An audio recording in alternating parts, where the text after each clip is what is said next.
17th of June 2001, the Stadio Olimpico. The atmosphere was electric. Roma was just one match away from ending an 18-year wait for the Scudetto. The city held its breath. Adesso la palla è per lui, Candelà all'indietro. Totti per il vantaggio della Roma, Francesco Totti, 19esimo del primo tempo.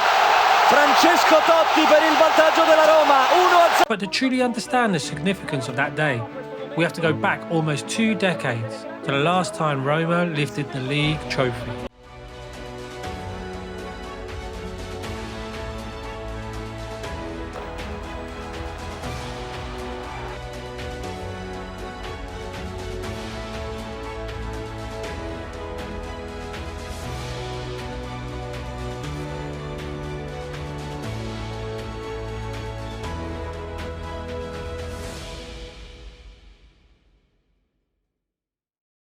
The story of Roma's rise begins in the 80s, when the club finally ended a 41-year wait for the Serie A title. It was a team built with balance, talent and vision. Roberto Pruzzo was lethal. The striker could change a game in a single moment. On the wings, Bruno Conti, freshly returned from Italy's World Cup glory, provided pace, creativity and an uncanny ability to unlock defences. At the heart of the team, Paolo Roberto Falcao orchestrated play, dictated tempo with elegance and intelligence, and behind him, Agostino Del Bartolome anchored the midfield and defence, offering calm leadership in a squad hungry for glory. The manager was Nils Lidholm, a Swede whose tactical acumen and quiet authority shaped the team into a cohesive, stylish force. Above it all, chairman Dino Viola provided stability and ambition, ensuring Roma could compete with the giants of Italian football. The following season, Roma remained formidable, finishing runners-up in Serie A and lifting the Coppa Italia. The club also reached the European Cup final in 1984, facing Liverpool at the Stadio Olimpico. Pruzzo scored to level the match, but Roma ultimately lost in a penalty shootout, a bitter defeat that left the fans heartbroken. Another Coppa Italia in the 1985-86 season. As the 1980s faded, Giuseppe the Prince Giannini became the heartbeat of Roma's midfield.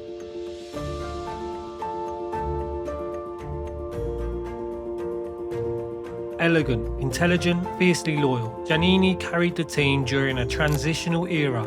Alongside him, the German striker Rudi Völler brought goals and grit, becoming a fan favourite.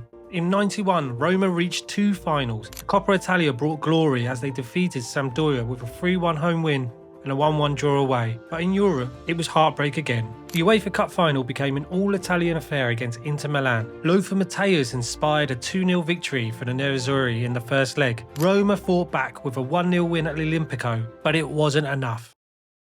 In '92, Vladimir Boskov arrived from Sampdoria, fresh from winning the Scudetto. Known for blending youth with experience, Boskov seemed the right man for the club, searching for a new identity. In the transfer market, Roma signed Sinisa Mihajlovic and Claudio Caniggia, while Rudi Völler left for Marseille. And more importantly, Boskov handed a 16-year-old his first team debut, Francesco Totti. Few could imagine then that this boy would become Roma's eternal captain. Caniggia scored 4 goals in 15 games. The move looked promising, but the season took a dramatic turn. In March, after a draw with Napoli, Caniggia was handed a 13-month ban for doping, throwing the squad into further turmoil and weakening their push for silverware. Despite these setbacks, Roma continued to compete but ultimately fell short. They lost the Coppa Italia final to Torino and were eliminated in the UEFA Cup quarter-finals by Borussia Dortmund. This season highlighted both the promise and the fragility of the squad, a mix of emerging talent and experienced leaders struggling to find consistency. In '93, Franco Sensi became Roma's new president, bringing much-needed stability and ambition to the club. His first move was appointing Carlo Manzoni, a pragmatic coach who valued discipline and man management over flair. That same summer, Roma signed Argentine striker Abel Balbo, a clinical forward who was seen as the man to fire them back towards the top. But Mazzoni's first season proved difficult. Roma drew 15 out of their 34 matches, struggled for rhythm, ultimately finishing outside the European places. The following year brought signs of progress, the highlight being a 3-0 win against their eternal rivals, Lazio. With a new strike force forming, Balbo and Fonseca both getting on the score sheet. Balbo came second in the Capo Canary with 22 league goals, only behind Gabriel Batistuta. It wasn't a title challenge, but it was a step forward. In the 95-96, Roma again finished 5th. Still, frustration lingered. Lazio continued their rise, finishing above Roma for the 4th consecutive season. Bitter reminder of the city rivalry. It will also be Giannini's last season for Roma. After 15 seasons, the Roman-born prince departs. In the 96-97 season, Carlos Bianchi arrived at Roma with a glittering international resume. He had conquered South America with Elise Starsfield, winning the Copa Libertadores in '94, and humbled AC Milan in the Intercontinental Cup that same year. Expectations in the capital were immense, yet Roma floundered under his guidance, slipping dangerously close to the relegation battle. Even the club's brightest youth prospect, Francesco Totti, seemed expendable. Plans were already in motion to loan him to Sampdoria, a move that might have changed the course of Italian football forever. The turning point came at the Torneo Città di Roma. Friendly mini-tournament fell on a weekend when Serie A paused for international fixtures. Totti had been tipped for an Italy under-21 call-up, but curiously, he was left out. Many assumed Totti was there just to make up the numbers. Instead, he stole the show. Ancora lui, Totti, gran Totti.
Under his calm hand, Roma survived, finishing 12th, and Totti gained the confidence and the platform to become the symbol of the club. A star was saved by chance, timing, and belief. The rest, as they say, would become history.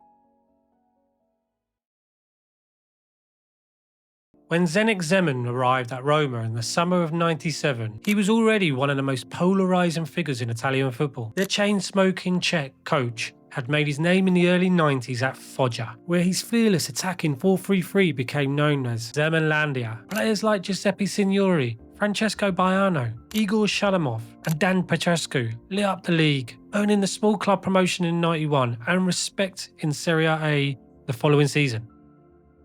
That success earned him the Lazio job in '94. He twice finished near the top of the table and gave a young Alessandro Nesta his first chance in the senior side, but Zeman's uncompromising methods eventually saw him dismissed in January '97. He stayed in Rome, however, this time by crossing the divide to take charge of Lazio's fiercest rivals, Roma. At Roma, Zeman wasted no time imposing his philosophy. He brought in Cafu, Di Francesco, building a side that attacked in waves. In the 97-98 season, the Giallorossi scored 67 goals, but they also conceded 42. Still, they finished 4th, their highest position in years, and crucially, ahead of Lazio for the first time since '92. For Francesco Totti, this was the breakthrough.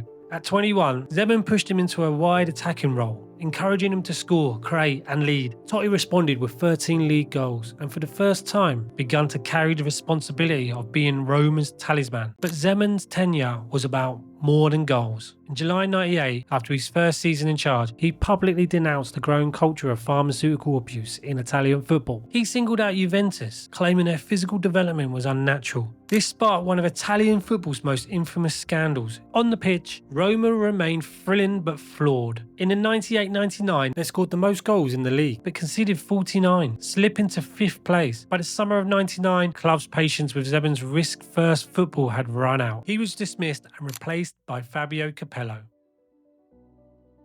With Milan, he had dominated Serie A in the early 90s, winning 4 league titles and the '94 Champions League. He then enjoyed a brief but successful spell at Real Madrid, capturing La Liga, before returning to Milan in '97-98 for a disappointing season. After a year away from management, Capello rejected Parma's offer and chose Roma. Capello quickly set about reshaping the squad. Vincenzo Montella joined from Sampdoria to lead the line. Japanese star Hidetoshi Nakata arrived to add creativity, and the likes of Francesco Antonioni, Marcus Assunção and Cristiano Zanetti reinforced the spine. Montella's 18 league goals and a memorable 4-1 derby win gave fans hope.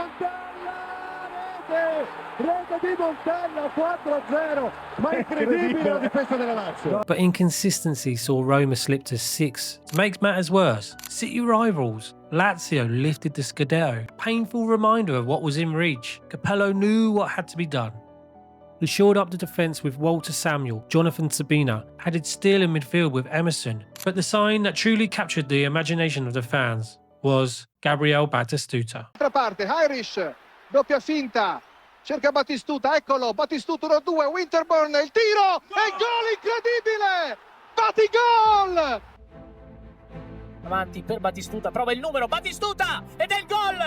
Un grande... Batistuta in area, Batistuta rende! Fiorentina, Batigol! Capello hatched a plan, talking to newspapers that the chairman would sign Batistuta. The story thrilled the fans. Sensi had no choice but to complete the transfer. This Roma team was a masterclass in balance and talent. Francesco Antonini guarded in goal, while the defensive line featured Sabina, Walter Samuel and either Zalgo or Alder. On the wings, Cafu and Vincent Candela provided pace, energy and defensive cover. The midfield was anchored by Tomasi and Zanetti, giving control and composure, with Francesco Totti played the role of the tranquista, orchestrating attacks and linking midfield to the forwards. Up front, Gabriel Batistuta led the line alongside Marco Del Vecchio or Vincenzo Montella, forming a flexible and a dangerous strike partnership. Despite the strength on paper, the season began shakily. Roma were eliminated early in the Coppa Italia by Atalanta in September, a defeat so shocking that the fans invaded the training ground in protest, but the league told a different story.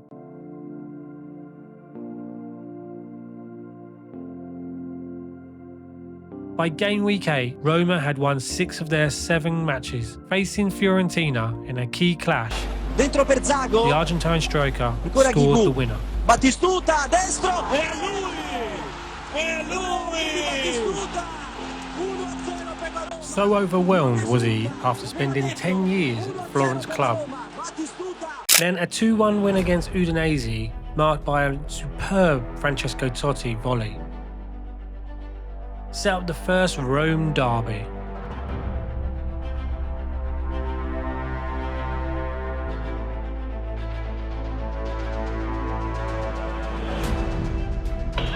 Paolo Negri's own goal got Roma the points in a fiercely contested Rome derby. A defeat to Milan reminded everyone how fierce the competition was, but got back on track with a Batistuta brace against Parma. Injury setbacks tested the squad during the season. When Batistuta was sidelined for 1 month, up stepped Montella, bagging a goal from the substitute bench against Vincenzo. The following game he bagged 2 goals and the winner against Inter Milan in a 3-2 win. Then another 2 goals the following game just before Batistuta returned. In game week 24, Roma, Batistuta back from injury, won 3-1. But news from their title challengers, Juventus, heard round the ground.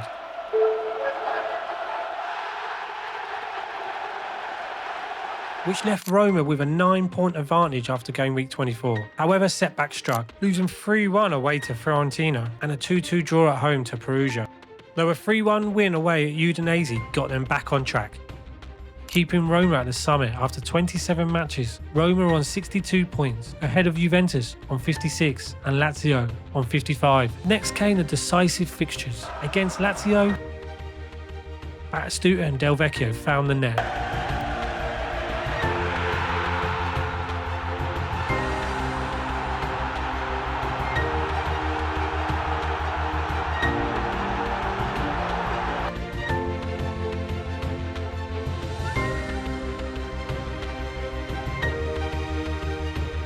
Nedved and Kostromane dented Roma's advantage, keeping the pressure on. Then in a crucial showdown at Juventus degli Alpi, Del Piero and Zidane gave the hosts a dream start, scoring twice within 6 minutes. Yet Roma showed resilience, and Capello made a bold move, taking off Totti for for Nakata.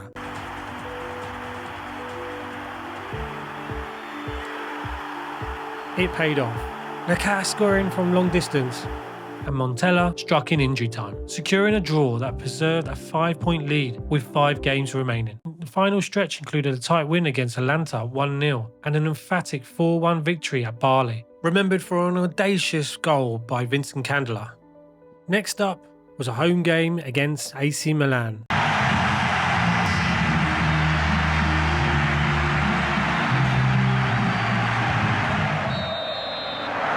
In a feisty game, AC Milan took the lead, but Montella kept Roma on course.